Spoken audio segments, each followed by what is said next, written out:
రోడ్లు, భవనాల శాఖ మంత్రి కోమటిరెడ్డి వెంకరెడ్డి కంచనపల్లిలో నూతనంగా నిర్మించిన గ్రామ పంచాయతీ భవనాన్ని ప్రారంభించారు. ఈ సందర్భంగా ఆయన మాట్లాడుతూ, గ్రామంలో 3 కోట్లతో కొత్త సబ్‌స్టేషన్‌ను మంజూరు చేయడంతో పాటు కంచనపల్లి గ్రామాన్ని రాష్ట్రంలోనే ఆదర్శ గ్రామంగా తీర్చిదిద్దుతామని హామీ ఇచ్చారు.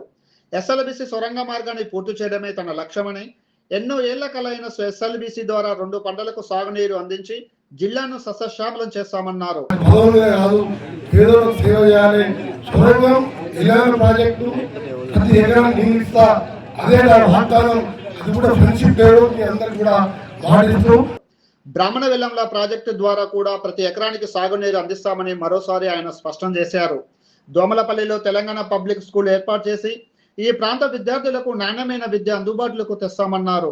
వచ్చే 3 సంవత్సరాలు నల్గొండ అభివృద్ధిపైన ప్రత్యేక దృష్టి సారించి వారంలో 2 రోజులు నియోజకవర్గ ప్రజలకు అందుబాటులో ఉండి నియోజకవర్గంలో ఏ పేద కుటుంబానికి కష్టం వచ్చినా అండగా ఉంటానని, నన్ను ఈ స్థాయికి తీసుకొచ్చింది నల్గొండ నియోజకవర్గ ప్రజలేనని, ఎన్ని జన్మలెత్తినా వారి రుణం తీర్చుకోలేనని ఒకంత ఆయన భావోద్వేగానికి గురయ్యారు.